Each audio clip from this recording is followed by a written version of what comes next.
माननीय सभामुखज्यू, भनिन्छ लोकतन्त्रको सुन्दर पक्ष भनेको विचारको विविधता हो।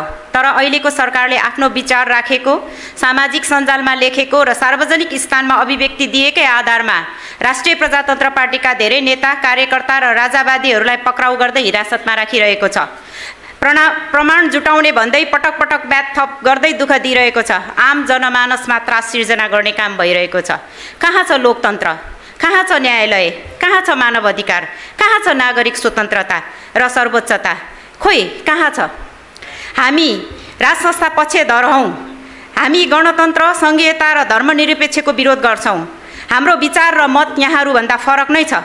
यही फरक विचार र मत सदनमा राख भनेर नै जनताले हामीलाई केन्द्रमा 14 सांसद, देशभरका सबै प्रदेशमा 28 सांसद गरी 42 जना सांसदलाई आफ्नो प्रतिनिधि बनाएर पठाएका हुन्। राप्रपाले पटक पटक सदनबाट, सडकबाट खबरदारी गरिरहेको छ। हामी शान्तिपूर्ण आन्दोलन मार्फत व्यवस्था बदल्न हिँडेका हौँ। हामी परिवर्तन चाहन्छौँ। आज देशमा रहेको युवाहरू परिवर्तन चाहन्छन्।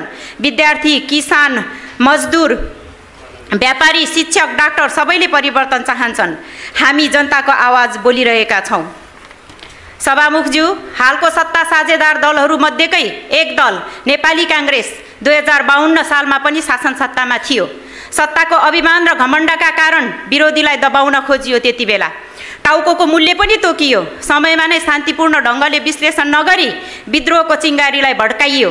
त्यसको परिणाम जनताले 10 वर्षसम्म युद्धको वातावरण झेल्नु पर्यो। 17,000 निर्दोष नेपाली दाजुभाइ दिदीबहिनीले ज्यान गुमाउनु पर्यो। आज पनि द्वन्द्वका कारण लाखौँ नेपालीहरू अपाङ्ग छन्। अरूलाई गाली गरेर मात्र हिँड्ने, कहिलेकाहीँ आफ्नो विगत पनि सम्झनु पर्यो नि, सम्झन अनुरोध गर्दछु। अहिले फेरि सरकारले त्यही गल्ती दोहोऱ्याउन खोज्दैछ। ठुला ठुला भ्रष्टाचारीहरूलाई संरक्षण दिने, ऋणको ग्राफ दिन प्रतिदिन बढ्दैछ, देशलाई खोक्रो पारिरहेका छन्। राज्य संयन्त्रको नाजायज फाइदा उठाएर नागरिक स्वतन्त्रतालाई कुण्ठित गर्दैछ। गरिमामय सदन मार्फत म सरकारलाई र सरकारमा बस्नेहरूलाई बेलैमा सच्चिन भन्दछु। प्रतिशोधको राजनीतिले जो कसैलाई पनि प्रतिउत्पादक हुन सक्छ। सभामुख महोदय, देशको स्थिति जथातथै लथालिङ्ग छ। महिनौपछि हिजो मात्र गभर्नर नियुक्ति भएको छ। गभर्नर पनि को भन्दा जनताबाट अस्वीकृत भएको व्यक्ति। टियुले उपकुलपति कहिले पाउने हो? सत्तामा बस्नेहरूको भागभण्डा कहिले मिल्ने हो? थाहा छैन। अन्तर्राष्ट्रिय स्तरमा देशको स्थिति कहाँ पुगेको छ? नेपाल ग्रे लिस्टमा परेको छ। दिन प्रतिदिन ऋणको ग्राफ बढाउँदै नेताहरू धनी हुने, जनताहरू गरिब हुने, देश खोक्रो हुँदै गएको तर्फ सरकारको ध्यान कहिले जान्छ? भ्रष्टाचारका नायकहरूले कहिले दण्ड पाउँछन्? न्यायमूलक समाज हामीले कहिले पाउँछौँ?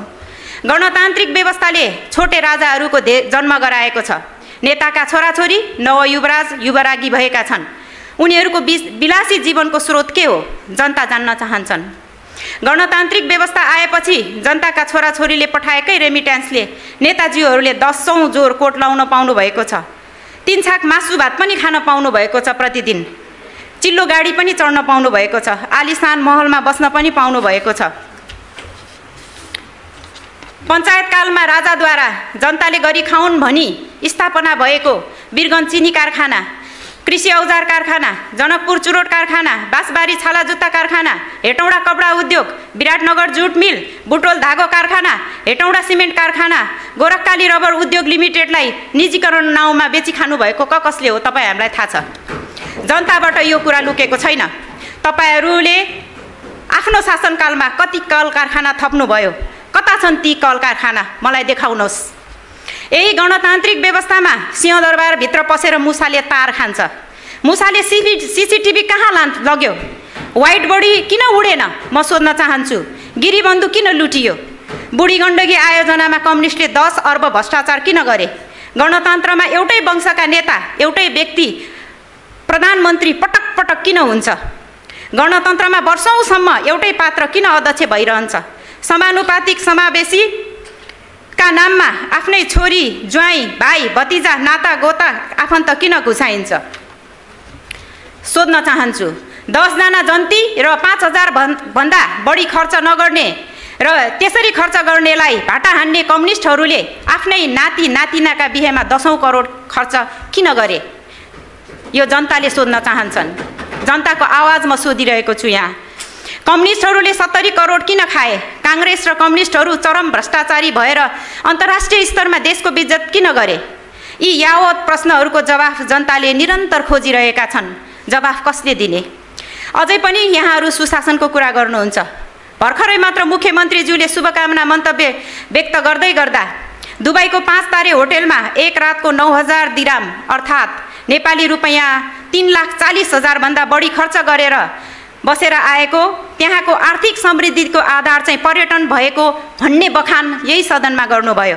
नेपालमा पनि त्यस्तै होटेल बनाउन निजी क्षेत्रलाई लगानी गर्न लगाउने भन्नुभयो। नेपालको आर्थिक राजनीतिक अस्थिरताले निजी क्षेत्रलाई पारेको प्रभावको मूल्याङ्कन उहाँले गर्नु भएन जस्तो लाग्यो। सरकारले निजी क्षेत्रको व्यवसायलाई लगानी मैत्री वातावरण तयार गरेको खोइ त? तथ्याङ्कहरूले लगानीकर्ताहरू दिनदिनै धराशायी भएको देखाउँछ। सरकारले लगानी मैत्री वातावरण तयार गरेको भए दैनिक 3,000 युवाहरू किन विदेशिए? ससाना उद्योग व्यवसायमा लागेका आम नागरिकहरूले दिनदिनै किन आत्महत्या गर्दैछन्? सोच्नु भएको छ? सरकारसँग युवालाई विदेश पलायन रोक्ने योजना खोइ त? के हेरेर बसिरहेको छ सरकार? सभामुख महोदय, अन्तमा म यी धेरै अनुत्तरित प्रश्नहरूको जवाफ माग्दै गर्दै यो वर्ष पनि विपदको मुखमा जनताहरू छन्। वर्षै पछि विपदले आम जनताको धनजनको क्षति भइरहेको छ। पीडितले राहत पाउँदैनन्। सरकार देशमा भएको अनुभूति पनि पाउँदैनन्। तर सत्तापक्षका नेताजीहरूले असोज 9, 10 र 11 को पीडितहरूले राहत पाएको, जनताहरू खुसी भएको भनी सरासर सदनमा झुट बोल्नुहुन्छ। उहाँलाई एकपटक काभ्रे र आसपासका जिल्लाहरू अनुगमन गर्न सुझाव दिन्छु र यो वर्ष सरकारले विपद व्यवस्थापनको लागि के तयारी गरिरहेको छ भन्ने प्रश्न राख्दै आफ्नो भनाइ अन्त्य गर्छु। धन्यवाद। जय राष्ट्रवाद।